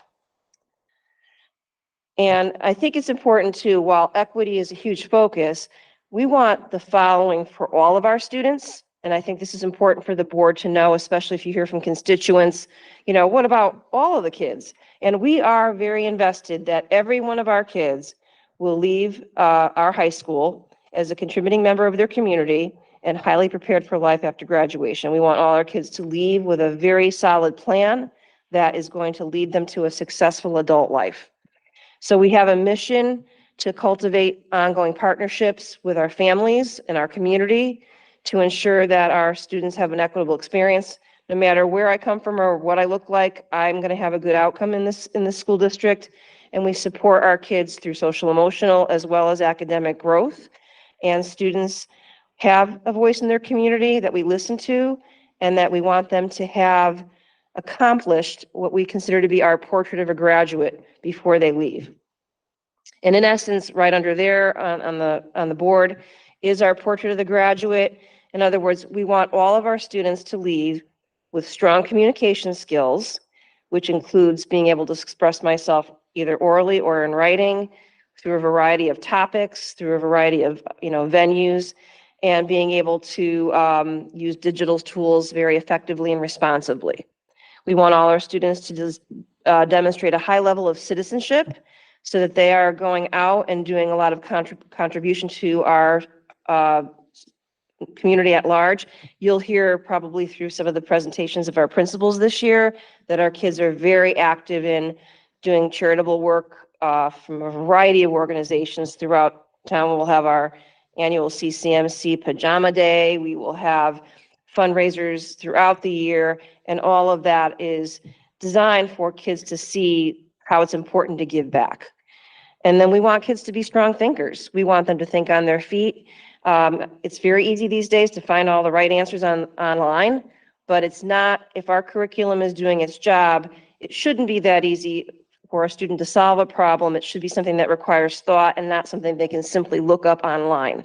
So we want those kids to develop inquiry skills and analysis skills, how to synthesize information effectively, and how to be good consumers of what they get throughout. I mean, as you know, the amount of information that happens every day just quadruples on a daily basis. All the artificial intelligence things we're learning about, it just every day it grows in a different way. So our kids need to be very well-trained consumers of all that. Now, our district goal this year, and it probably will continue for the next several years, is to close the opportunity gap. Throughout presentations, you're going to see through either myself or some of our assistant superintendents that do some of the work, is that we have an achievement gap. Our Black and brown students do not achieve at the same level as our white students. So that is something that we really want to see change, and we're seeing some slight changes right now. But I want to stress that all of our students are our focus. Everyone is part of the picture who we want them to do well. But what we've noticed in Newington, and this is not specific to Newington, is that in the state of Connecticut, there is a substantial achievement gap, and we're committed to trying to close that and making sure all kids have a good, high-quality, rigorous educational experience. So how are we going to do that? We're in the process, and we're already taking off with this significantly this year, of establishing routines for equitable learning structures. I'll give you an example. Today I was at the high school, and one of their routines this year is to meet as a team, and teachers go into classrooms and observe their colleagues, and then they come back and discuss what they've observed and where are some of the areas that we might need to improve upon. And I think that's a very powerful routine because teachers are often value what they hear from their fellow teachers. So that process at the high school, I was very thrilled to see it today, and it's fairly new, but I think it has the potential to raise the level of instruction at the high school. And that's just one example. And then our theory of action, again, is around those routines. If we support all the schools in developing routines, and all of our schools have them, then they're going to promote a culture of equity that's informed by our NPS canon, which I'll explain momentarily, and ultimately achieving our school improvement plans, which are all aligned with that in mind. And then we already covered that. So why are we focusing so much on our equitable efforts? This is our profile in Newington right now, and this is our Newington kids. You may sometimes hear online or in conversation, oh, you know, we're really not that diverse. It's just the kids that come in from Hartford. That's not true. These are our kids that come in from Hartford are a very small fraction of this. Our kids in Newington are getting increasingly diverse, and this is what our profile looks like.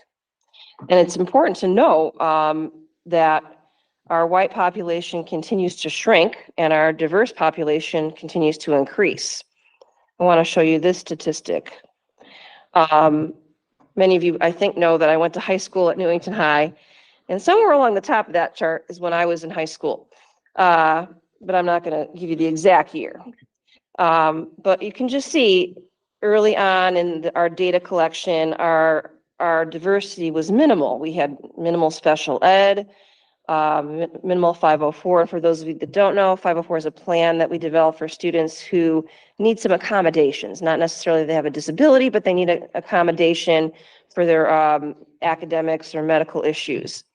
Our multilingual population back in the 70s was less than 1%. Pre-reduced statistics weren't kept back then, but I'll get into that in a moment. And our open choice population was about 25 kids. Fast forward to modern day, and I joined the district in 2019. So right before I got here, here was some of our statistics relative to special ed, 504, ML, free reduced lunch, and open choice. But looking at these last 2 years, it's just in many ways mind-blowing. While special ed's come down just a tad, every other area has increased. The number of kids that require a 504 plan keeps going up. Look at our ML population. Again, ML is defined as a multilingual learner. So these are kids whose first language is not English.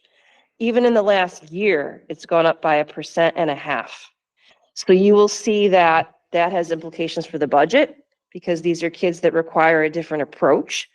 And, you know, there's a different skill set that we need to use with those kids. And it's also why we're looking at how do we make sure our educational program is meeting the needs of all of our learners, because we're really approaching 10% of our kids don't speak English as their primary language.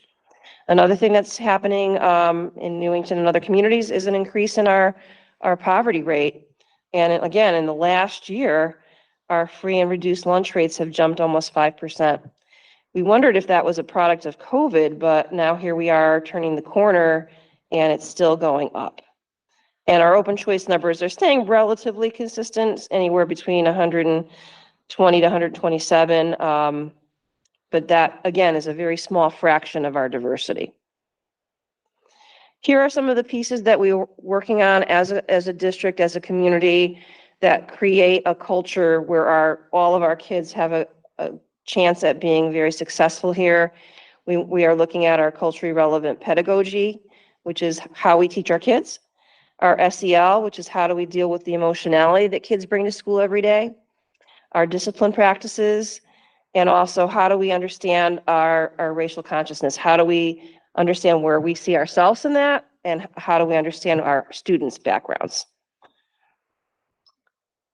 We work on that very often. I was at John Wallace today and observed a meeting where they were talking about a scenario about, you know, that involved a situation about homework completion and how a student was, how the teachers responded to students in that regard. And we have really frank conversations about that. You know, how are we treating our students? How are we making adjustments for kids that have a different perspective or background? And we use a framework of how to do that. We are looking very strongly and deeply at our discipline practices. Earlier, I talked a little bit about social emotional learning. But sometimes those pieces of social emotional learning have been convoluted in our discipline system, and that's created some confusion. And actually, that's a statewide issue to the extent that the state is asking everyone to look at this. So we're looking deeply now at our discipline practices. What are we teaching students for their behavioral skills? How are we assessing our discipline practices? How are we monitoring it? And we do define discipline as the practice of teaching someone to behave in accordance with rules or a code of conduct so that they can adopt a desirable future behavior. So we see discipline as something that should be teaching kids to do the right thing. While of course kids do receive consequences, we also believe that we've got to be teaching the children how to behave appropriately. We can't assume they all come in with those skills. And at SEL, you'll hear a lot about that. It really is about making sure our kids are ready to learn. Kids come to school, they're upset, something happened at home, they got in a fight on the bus, they're sad about something in their home life. We develop strategies to help kids with that, because if they come in and they're not emotionally ready to learn, we're not going to get very far. So we have a lot of different pieces in place. It looks very different from middle or elementary to high school level. Our middle levels and our high school levels spend a lot of time on advisory lessons where they talk about different scenarios. Our elementary schools use lessons called Rethink Ed and Ruler, where we use, this is a mood meter, just one example, where we have kids identify, hey, what's your mood like today? And how might we get you to a point where you're in a good space? Rethink Ed is like videos and lesson plans where kids get to grapple with different social situations and emotional situations. What's culturally relevant pedagogy gets thrown around a lot out there in the media, but this is really what we see it as focusing on student learning and their intellectual growth. I think we can all agree on that. But we need to acknowledge that because of our diverse students, we've got to look at how we support and affirm their cultures of origin while also making sure we're working toward our ultimate goal of them being productive citizens in Newington and beyond. And also how they look at and solve real world problems. The kids today, the jobs that they're going to have might not even be invented right now, but what we want to do is give the kids the skills to be able to tackle challenges in the real world. And those are often communication and teamwork and thinking. Giving those broad skills helps them tackle the problems they're going to face as adults or young adults down the road. We have three, what we call canon. These are three things that all of our teachers are exposed to throughout the school year. An SRBI guideline is how do we teach all of our kids, but also how do we address students who are having difficulty with the curriculum to make them more successful. And there are multiple tiers that we look at and systems that we do to institute for students that might struggle. Our Courageous Conversation Framework, I touched upon it briefly, is how do we get into a conversation in a meeting like I saw today at Wallace, and even to a certain extent like the meeting I saw at the high school, where we're having a discussion about how to grapple with some situation that might be very difficult. And our teachers willing to come forward and talk about it openly and honestly, and we're giving them those frameworks to help guide those discussions. And finally, the culturally responsive teaching in the brain is a protocol that we help students get their maximum performance by looking at rigorous instruction. And I want to be clear about that. Some people may assume, oh, you're doing this culturally responsive instruction. Does that mean everyone's getting watered down, instruction? Quite the contrary. Any type of instruction that is culturally responsive is very rigorous. We're not watering it down, cutting breaks or whatever you want to call it. Kids are exposed to rigorous curriculum. We just sometimes have to give them different avenues to get to it. And why is this work different? Some people will say, well, just, get a strategy and fix the achievement gap, done. Well, if that were out there, we would be done with it by now, but it's very complex. It's not really about a one strategy. It's about how do we, as educators, become more aware of our students, become more aware of where we see ourselves in the world, plus our social emotional program and our discipline system, and all of those together will help us close the achievement gap. And like I said, we're starting to see some progress. And how will we get there? It's about our passion. I don't think there's a teacher in the district that wouldn't tell you what our focus is. I think they're very clear about that. And they know that it's because we want to make sure all of our kids do well. It's great that many of our kids do well, but we want all of our kids to do well. And part of that is our practice. What are the actions as an institution, as a system that we're taking to deal with all of our kids effectively so that they all do well? And we have to be persistent. This is not a one-year goal. This goal has been very similar for the last several years, and I expect it will continue for the next several years after that, because this is not a one-year fix. It's a systemic change that we're trying to bring about so that we are a successful school district for all of our kids. And a lot of ways that we hold ourselves accountable. I mentioned, I think I might have alluded to rounds visits. That's where we go into schools as a central office team and observe either classrooms or team meetings to assess how everyone's doing. And if they're aligning with the mission, that's great. If not, if they need some tweaking, we provide feedback, we provide training. That's one way we do it. We look at our PLC meetings. What are teachers talking about with each other? We look at our student outcomes, of course. How are our kids doing on standardized tests or our curriculum-based assessments? We're doing a lot of audits. We're auditing our discipline system right now. We're always looking at our equity work. How are we doing? What do we need to do better? And as I've mentioned throughout the presentation, we are establishing routines that we believe will lead to more equitable outcomes for all students. So those are the pieces that we're working on this year. My hope is, and that's my mantra, every child, every day, in every way. My hope is that throughout the rest of this school year, you'll see through the presentations of principals how we're trying to go about that at the school level, because I kind of approached it more broad lens tonight, but I think I would imagine board members are going to be interested in, well, what does that really look like at, John Patterson Elementary School or Ruth Chafee or Martin Kellogg? And you'll hear from both teachers and administrators about how that plays out on the ground floor. So I will turn it back to the board chair to see if there are any questions. Thank you. Does anybody have, go ahead. So in most of those slides, goals and everything, I've seen the word equity used over and over and over again. I don't know what that means. Could you give me your definition of equity? Excellent question, because I think there's a lot of misinformation about equity. Equity is not like everyone gets the same thing. Equity is we're designing our system so that we're meeting each child's needs.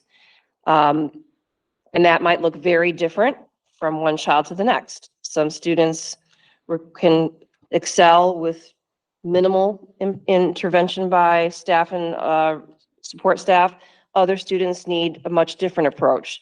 So what it really boils down to is ensuring that each child has what they need to be successful. Thank you. Sure. Anybody else? Oh, my question is a little bit more boring. You said they redid the parking lot in Newington High School. Do you know Yes. how many more parking spaces we got? I believe it was 20 more. Wow. All Yeah. right.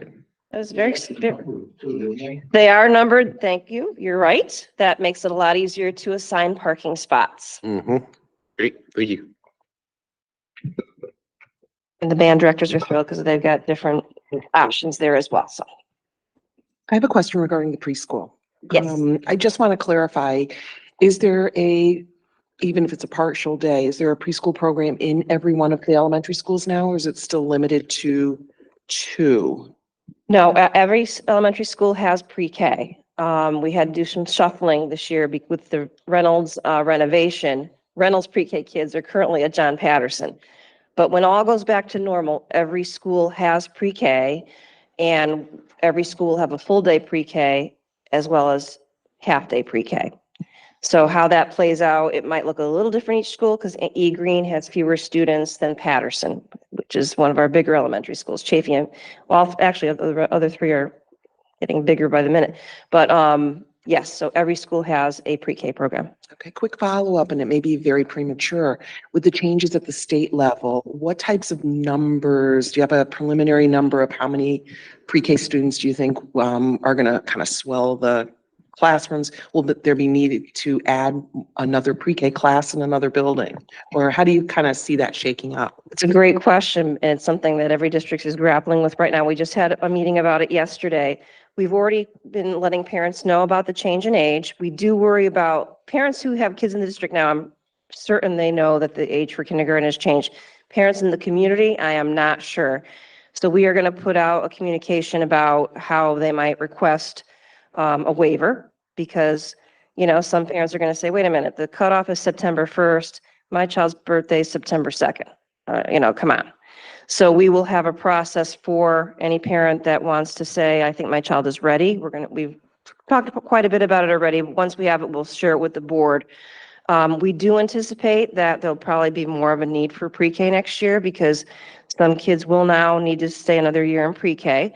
So we are trying to be flexible. We are going to be flexible about that. What we've looked at is how many of our kindergarten teachers are certified to teach pre-K.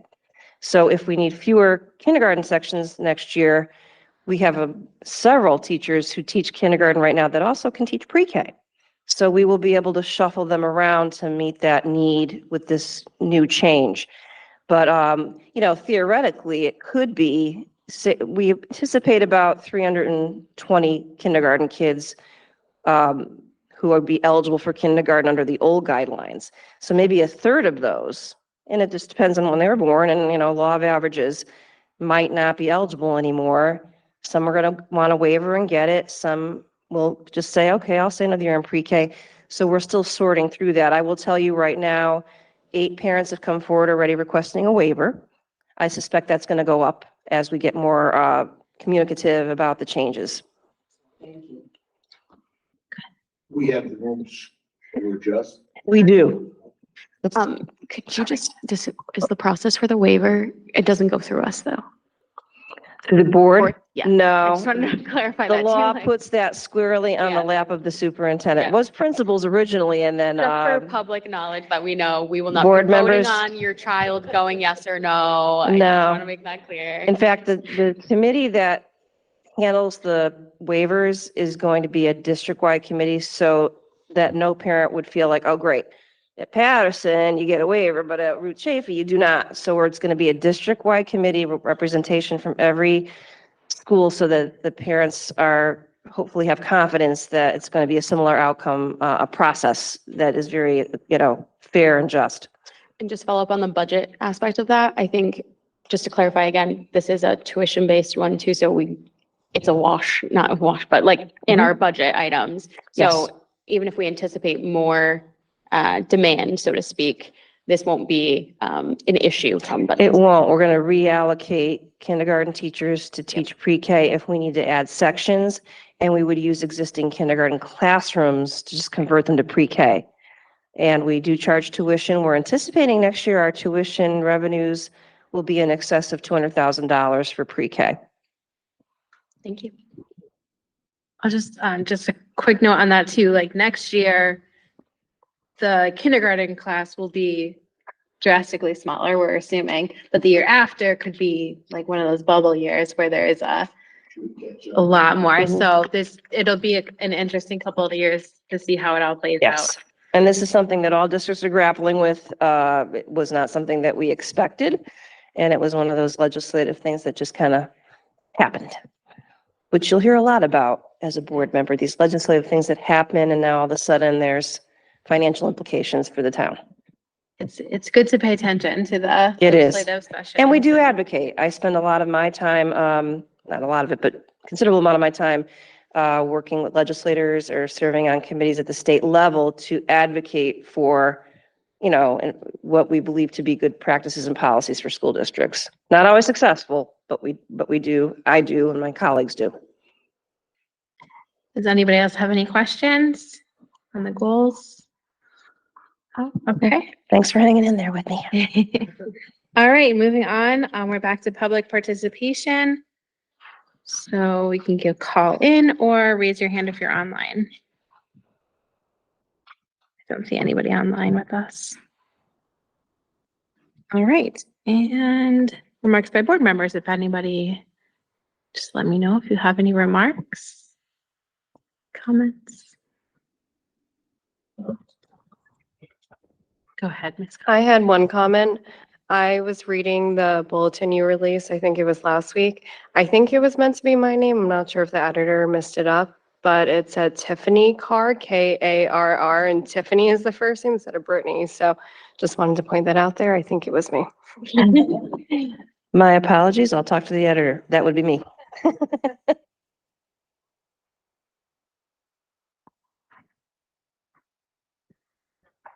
I'm gonna make a motion to adjourn. Motion to adjourn. No, I make a motion and then You can second. you can second it if you You want. can second. Okay. All right, all in favor? Aye. Aye. Yeah, we had